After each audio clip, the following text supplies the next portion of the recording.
Hi, everyone. Welcome to our session. Today, we are going to talk about digital lesson design and universal design for learning. In order to get the resources for this presentation, we put a QR code on this slide so you can take a device and scan the QR code, or you can go to this bit.ly, bit.ly/UDL digital design. And that should take you to this digital home base. So once you do that, you'll get all of the resources, including our contact information. So if you have any questions, feel free to reach out to us. And you'll have the links to this presentation if you click on the link for presentation slides. And now I will introduce myself.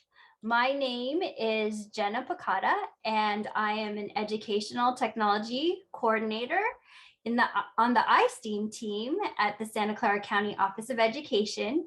I've been in this role or at the office for 4 years now, and I've been in education. I believe this is my 19th year. So I started out in elementary school, started out teaching first grade, moved up to 4th grade, and I was a technology coach in a couple of different districts. And I also taught middle school math and science. And then I will let my colleague introduce herself. Hi, my name is Krista Norum. I am also an educational technology coordinator at the SCCOE, and I have been in education for, I think this is my 17th year. I'm the opposite of Jenna. I started as a middle school teacher, teaching 7th grade language arts and social studies, then spent the bulk of my career in elementary in primarily upper grades, but also 2nd grade. And then after that, I transitioned to being a teacher on special assignment. I was an equity TOSA and a math specialist, and I just joined the SCCOE a month ago, so still very new. Yes, so we are very, very fortunate to have her as a part of the team. And now we are just going to jump right into this session. So like I showed you earlier, you have all of the resources in our digital home base. And what we're going to do is we're going to keep it open for a while so that you can actually use this digital home base to share your thinking. We might at some point close it, so it might be a resource where you just take a look at it and see what other people typed into the document. But if you do scan the QR code or go to the link, you'll see all the resources, and it's going to give you a little bit of a breakdown of what we're going to do in this session today. So the goals for this session are to understand the basic principles of UDL, to explore digital lessons and identify UDL elements using the UDL guidelines, and to reflect on how digital design can help meet the needs of all students in your class. I put a list of some books that were inspiration for this session. So we have some books by Catlin Tucker. She's written a lot of books on blended learning. Katie Novak has a lot of books on universal design for learning. She has Equity by Design, Innovate Inside the Box. And then as we're talking about digital lesson design, I had to include HyperDocs. And so there's the HyperDoc handbook.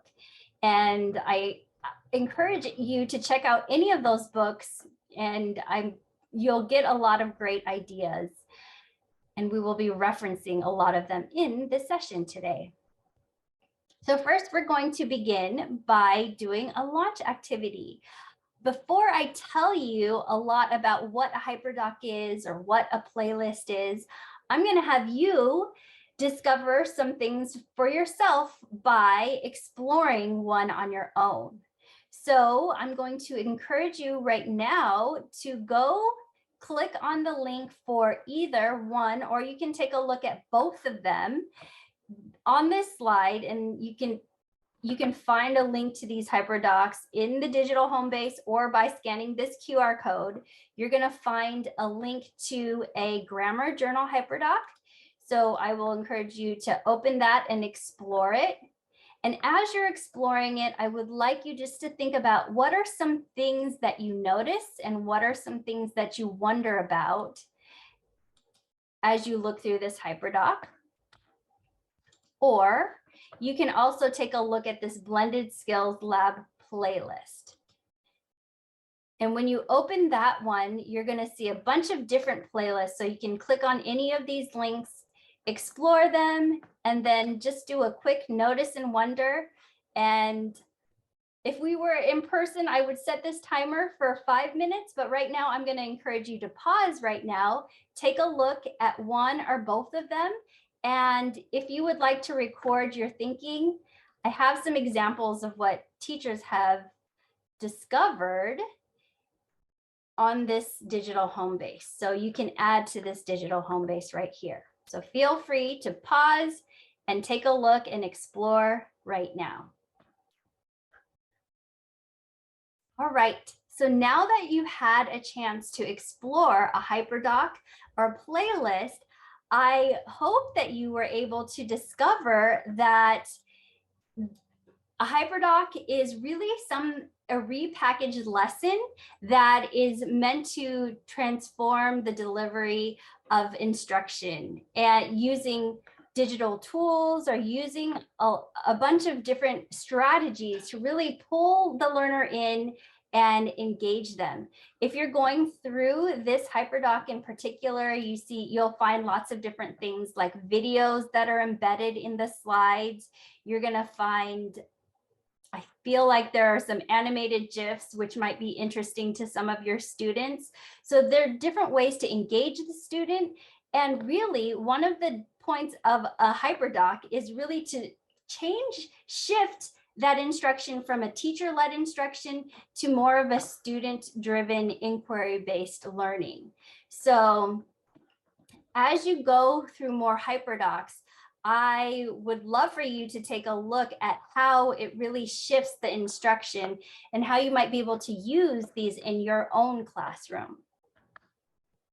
So that's a little preview of a hyperdoc. By the end of this, you'll get a chance to search through libraries of hyperdocs and playlists to find one that you could use and implement in your own classroom. So first, I'm going to give you a quick overview of the basic principles of universal design for learning.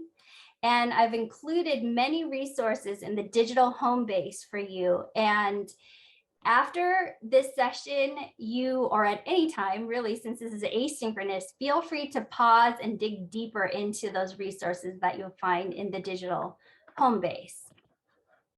So first, I want to get into some of the key ideas of UDL. The first key idea is that learner variability is the norm. So here is a quote from Katie Novak from the book Innovate Inside the Box. She says, "We live in a world that embraces and encourages variability, the unique mix of strengths and weaknesses that make us who we are. We acknowledge this in restaurants where we enjoy diverse menus, and clothing and shoe stores where we expect numerous styles and sizes. The school systems within which we operate, however, have not traditionally embraced variability. Many schools are still designed to provide a one-size-fits-all learning experience, which is neither accessible nor empowering for students or teachers." So I picked that quote out of that book, and I thought that it did really resonate with me that we embrace variability in the world. Why can't we do the same in the classroom to help meet the needs of our students? So there's one digital tool that I want to show you that can help you find some strategies for different learners in your classroom. And this is from Digital Promise. This is their Learner Variability Navigator. And I put a link in the digital home base. So if you want to get to this site, or you can just do a Google search for Digital Promise Learner Variability Navigator. But the way that this works is you choose a model. Now, if you teach like science or social studies, I would take a look at literacy. And for whatever grade level you teach, if you click on that, you have factors and you have strategies. So if I click on Explore Factors, you can see some factors And if you mouse over, so if you have a student in your class who struggles with like a sense of belonging, for example, if I mouse over it, you can see related factors. It could also be that they're struggling with emotion or motivation, or maybe there's something with their hearing that is affecting them feeling like they belong. So I can click on a sense of belonging, and it gives me a description, and it tells me a little bit more about the factor connections.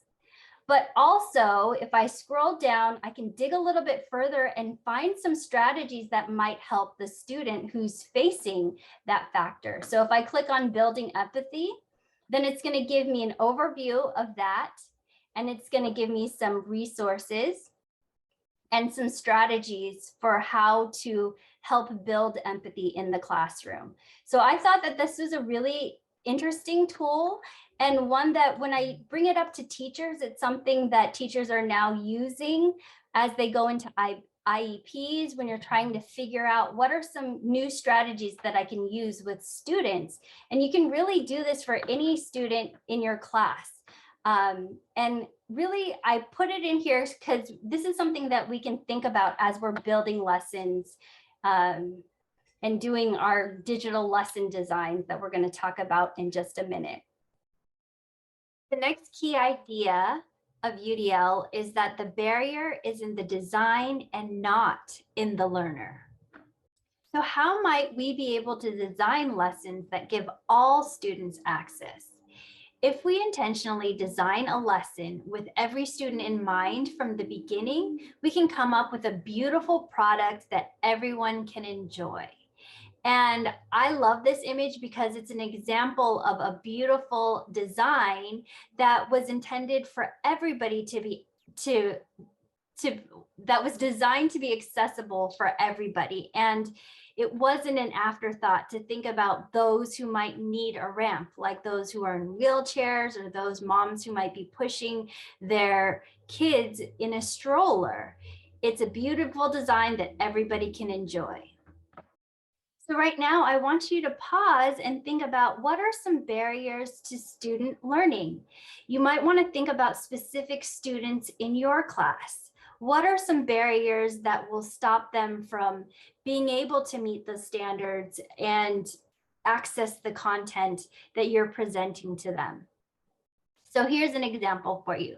Instead of saying that a student can't read, we could say that the text is too difficult for that student.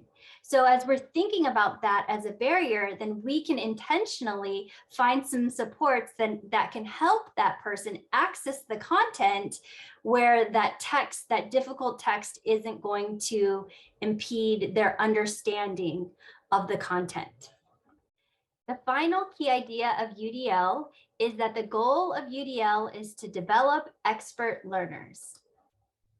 So the goal of Universal Design for Learning is to develop expert learners. Now in this slide, we have some bullet points for each of the three categories: engagement, representation, and action expression. And I want you to pause for a moment and think about what is something that you're an expert in. So if I think about something that I am an expert in, I grew up playing tennis. And so the more I played and got coached and played in tournaments, I really became an expert in not only playing the game, but knowing strategy of it. So if you can think about yourself as an expert, I want you to take a look at this chart right here and think about, as you become an expert, how are you able to do some of these things? So if I'm taking a look at action expression and I see that an expert learner is able to monitor their progress. An expert learner is able to abandon plans and strategies that are ineffective. So if I'm connecting that to me being a tennis player, I know that when I'm playing different opponents, I'm going to have to change my strategy according to who it is on the other side of the net and what they're doing. So there's a place in this document for you to think about, what are you an expert learner at, and then a UDL strategy that you use as an expert learner. And you'll see a couple of examples up here. So I'm encouraging you to pause and type in a response, or just take a look at these responses right here.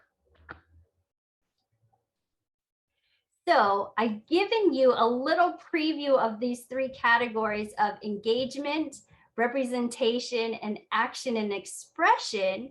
And we're going to take a look at these UDL guidelines to help us as we're thinking about digital lesson design for our students.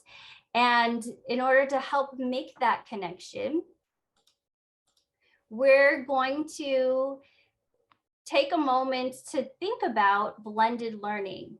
So in this section, Krista is going to go over, and I love that Krista is here because she has some experience of working with teachers in designing blended learning experiences in the classroom. So I'm going to let Krista go ahead and take over and tell you a little bit more about this. Thank you. So like Jenna mentioned, Dr. Catlin Tucker is an amazing resource on blended learning. So in addition to creating several books and her online courses, she's also posted a lot of free blog entries about blended learning. So here is how she has defined blended learning. Blended learning is active, engaged learning online, combined with active, engaged learning offline to give students more control over the time, place, pace, and path of their learning. The goal of blended learning is to create student-centered learning experiences. This way, students have freedom and flexibility to make choices about what's best for their own learning. And it aligns with the goal of UDL. There's also flexibility in how teachers choose to implement blended learning. Here, Catlin Tucker lists some of the common blended learning models. In a moment, I'm going to share examples of how blended learning was utilized in classrooms that I supported earlier this year.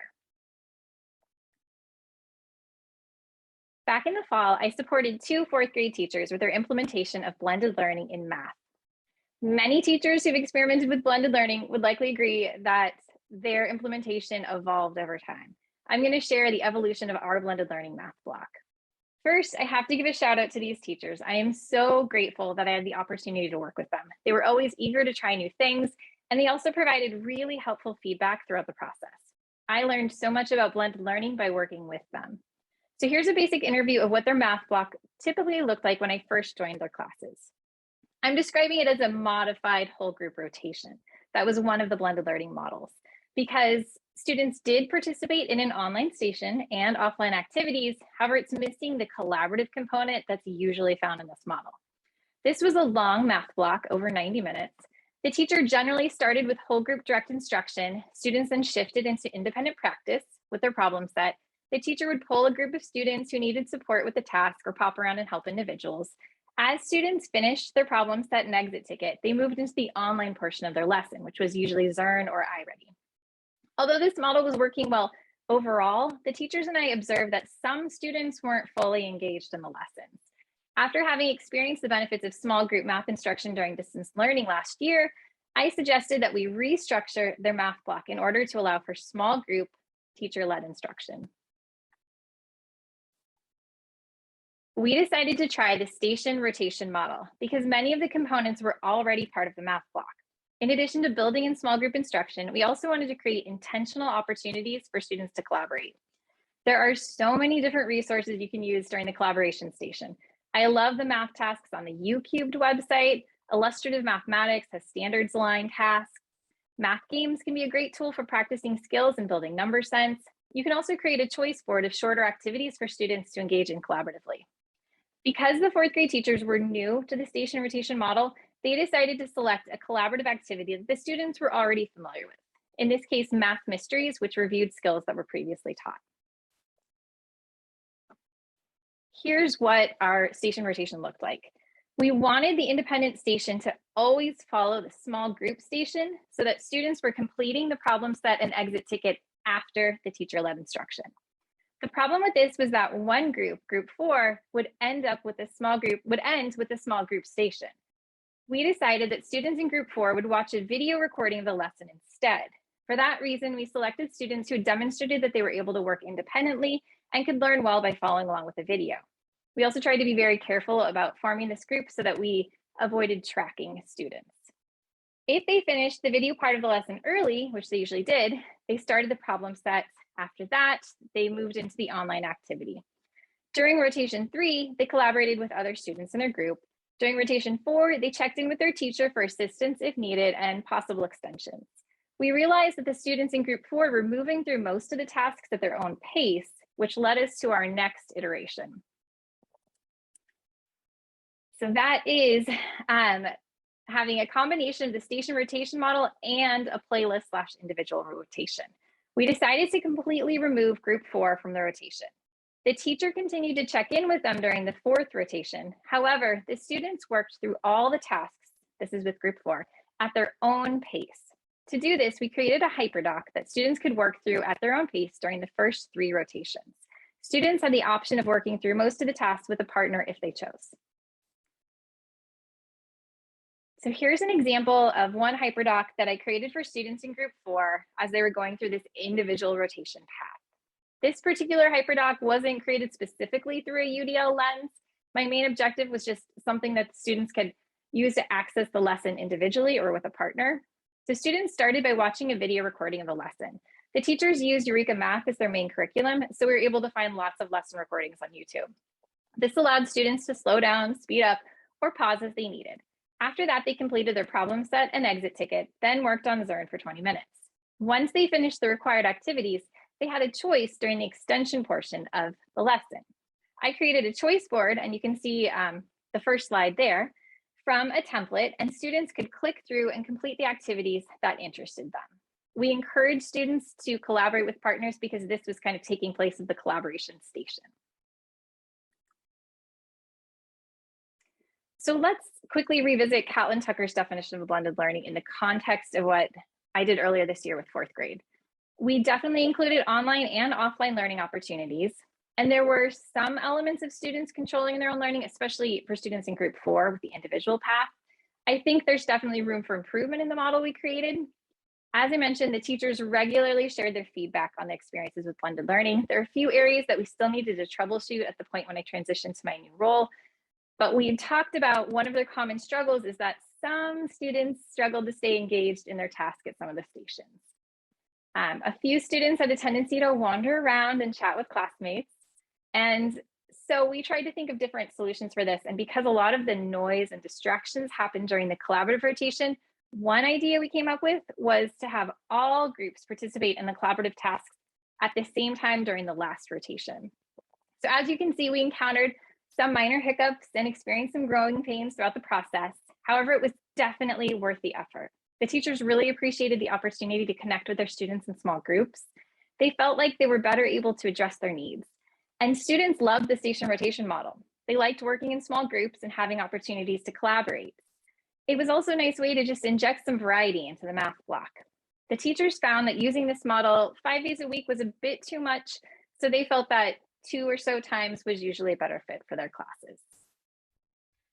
Thank you, Krista, for sharing your experience of blended learning in the classroom, working with teachers. And now we're going to actually take a closer look at that digital lesson design and how we could intentionally make those designs with universal design for learning in mind. So here is a quote from Katie Novak and Dr. Catlin Tucker's blended learning, UDL and blended learning. And this is in reference specifically to playlists and hyperdocs.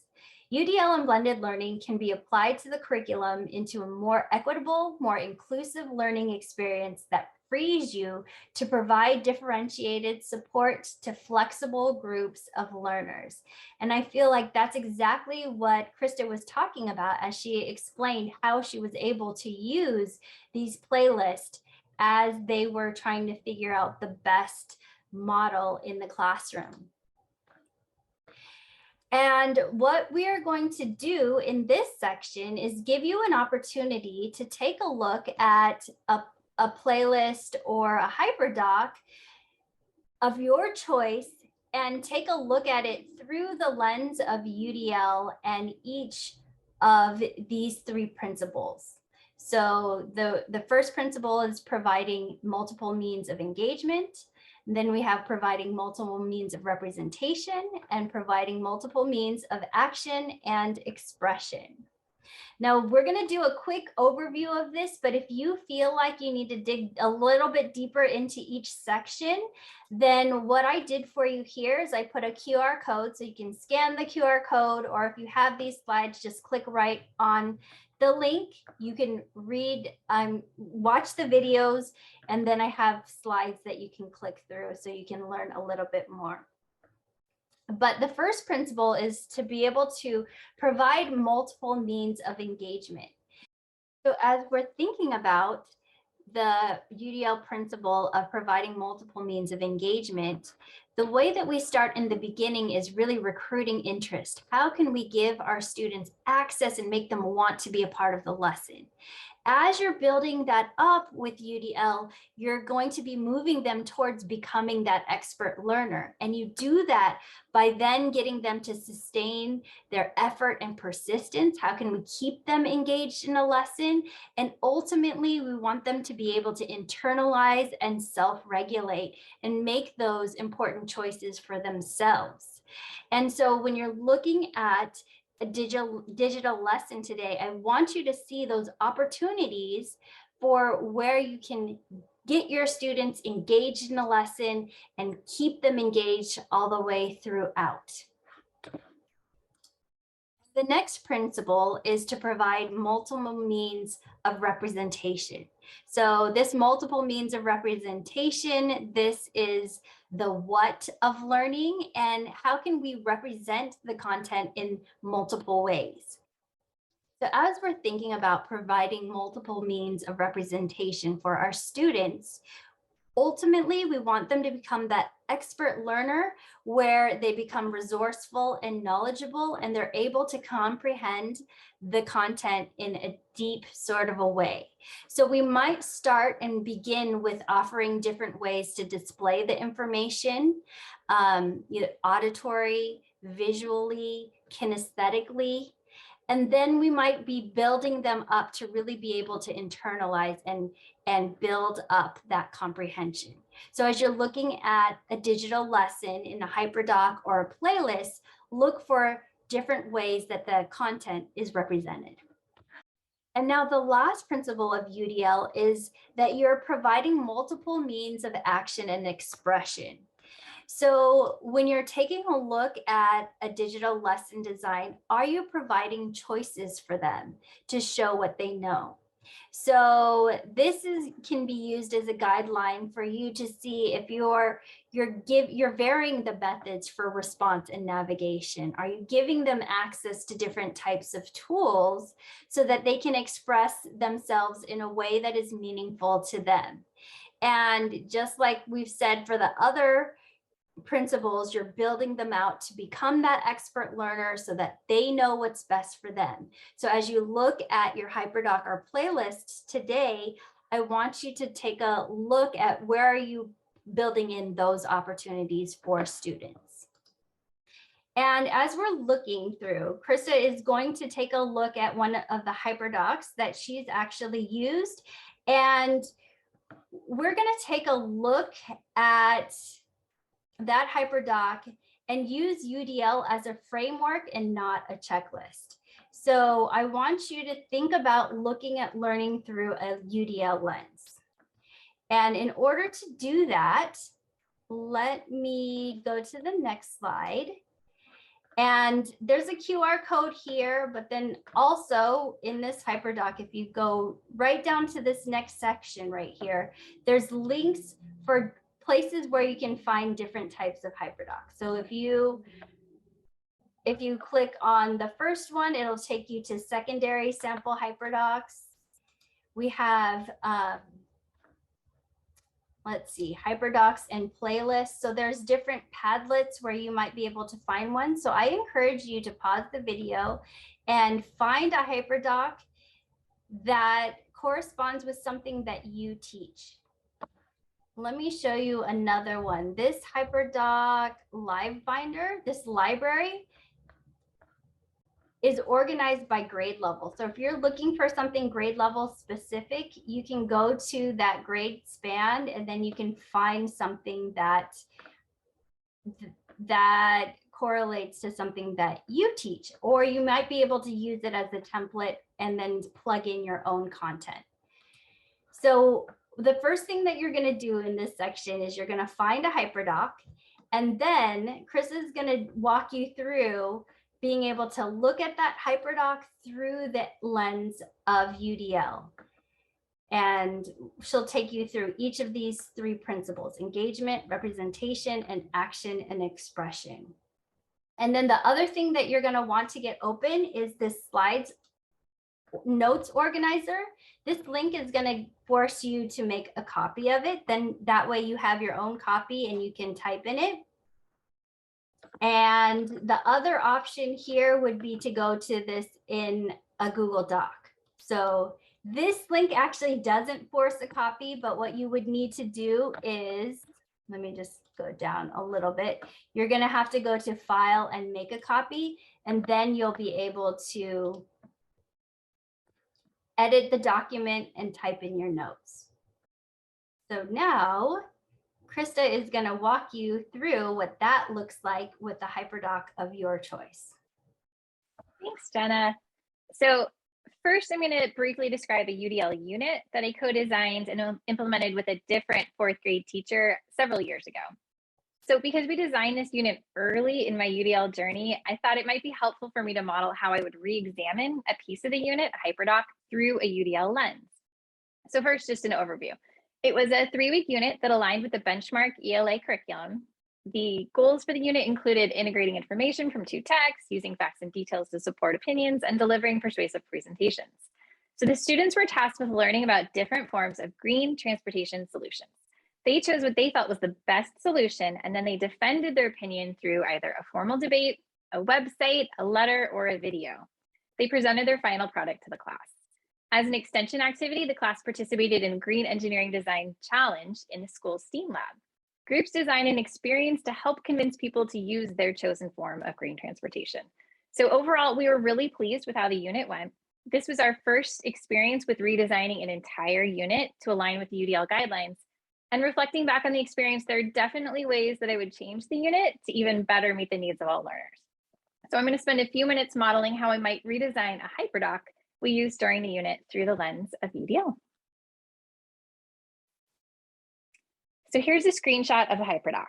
We use this during the first week of the unit as a way to apply some of the main goals of the unit, so integrating information from multiple sources, before we started the culminating projects. So students use this hyperdoc to learn about electric scooter sharing apps, which fit into our whole idea of green transportation. The next day, they participated in a mini debate about whether or not city leaders should allow electric scooter sharing apps to operate in their cities. So let's take a look at it through the lens of the principles of UDL.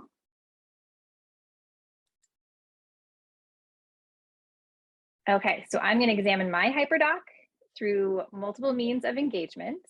So I'm going to show you the hyperdoc and the digital framework doc that I completed to analyze it. Okay, so on the right, you can see the hyperdoc. And then on the left is the form that Jenna shared earlier that you can use to analyze a digital activity to see how much it utilizes UDL. And so first, you can highlight the bullet points that apply to the lesson. And so looking at providing multiple means of engagement. So the area where we were stronger was with recruiting interest. We chose a topic that students were familiar with because everyone has seen the scooters all over the place. And they thought it was interesting, and 4th graders love to debate. So they were excited that it was working towards doing that. And another strength with this is that, so the goal is very prominent on the document. We also had it on the whiteboard. We also stated it verbally, and we connected it to the larger goal. So this is preparing them for the debate, which occurred the next day. We had video and class discussions at the very beginning. That's the explore section of the hyperdoc. And so that built interest and helped students just become more familiar with the topic. And they had some choice involved in how to access the content. So if you look at the explain section, they could read articles, there were some videos there, they could browse a website. So there was some choice. Now, there were not really any opportunities for collaboration. We kind of set this up as an individual activity, which in retrospect, it's definitely something that kids could have done together. And we really didn't incorporate any opportunities for feedback. I think so the kids, after they looked at the website and took notes and all of that, they used a tree map to organize their notes. And so we glanced at it, but otherwise there wasn't really meaningful feedback. There wasn't an opportunity for them to self-reflect. So that's something that I would change. And so an opportunity for individual goal setting, which Jenna modeled at the very beginning of this presentation, how you can pause and think about a goal for yourself. And then incorporating more collaboration and then self-assessment and reflection.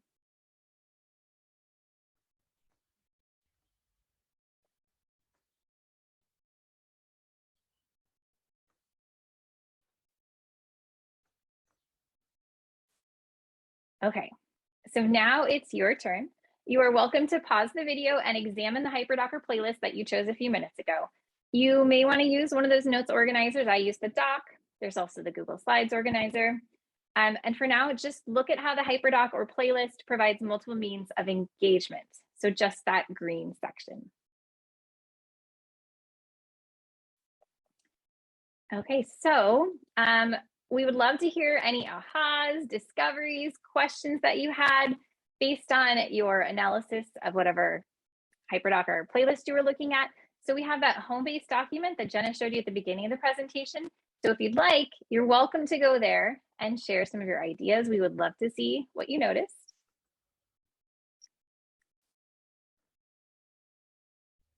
And then next, we are going to examine my HyperDoc again, but this time through the lens of multiple means of representation. Okay, so here we have the HyperDoc again, and now on our analysis doc, we're in the purple section. And so looking there, you can see that some of the areas that this does meet some of the guidelines for UDL is that there are multiple forms of media involved. So it's not just reading text, but there are also some videos that students can watch. They can browse a website. YouTube is utilized for at least one of the videos, and that's nice because students can slow down videos or they can speed them up as they need. And then, like I mentioned before, we activate background knowledge in that first part of the activity where we have a little discussion and watch a video together. There are several barriers, though, to learning in this section. So if we look at it, there's not really any way to customize digital materials, especially when we're looking at a lot of the texts are just on websites.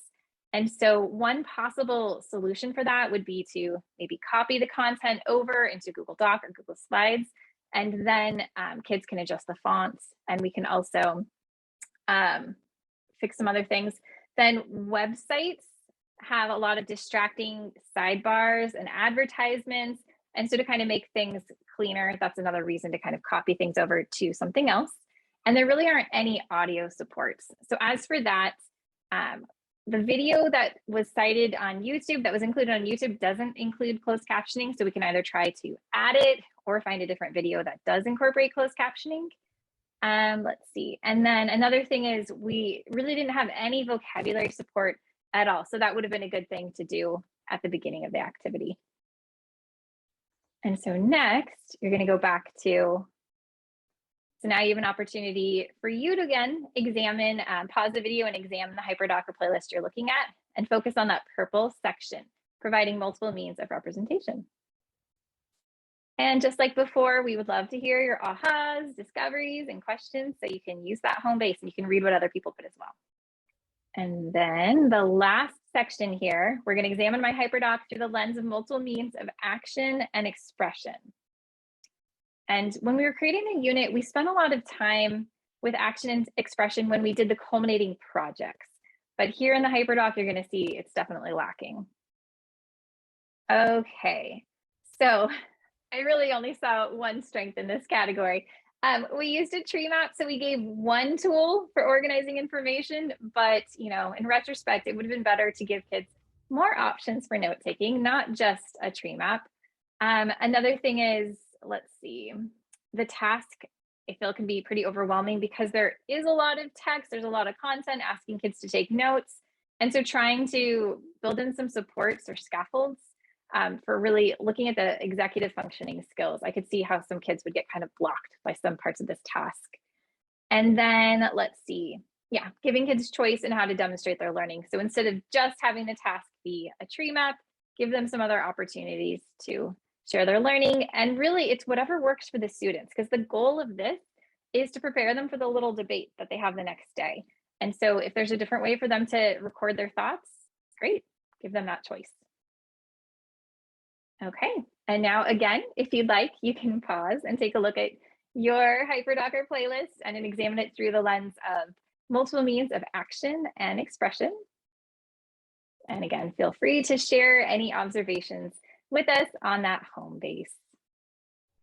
Thank you, Krista, for walking us through that HyperDoc and how you were able to use that UDL guide in order to redesign that lesson with that UDL focus. So now I would just love for you to do a reflection now that you've taken a look at a HyperDoc. Maybe you followed along with Krista's HyperDoc, or maybe you were able to find a HyperDoc of your own and take a look at it through the lens of UDL. I want you to think about how can digital lesson design help meet the needs of all of your students in your class or classes. And feel free to use the digital home base to write your thinking there, jot your notes down. But we greatly appreciate you joining us for today's session. And if you really have any questions, feel free to reach out to us. We are happy to answer questions and give you resources. We have lots of resources for HyperDocs and playlists and a lot of ideas for universal design for learning. So thank you for joining us today. I hope you have a better understanding of the basic principles of UDL and how you can start to incorporate that in the classroom using digital lesson design such as HyperDocs and playlists.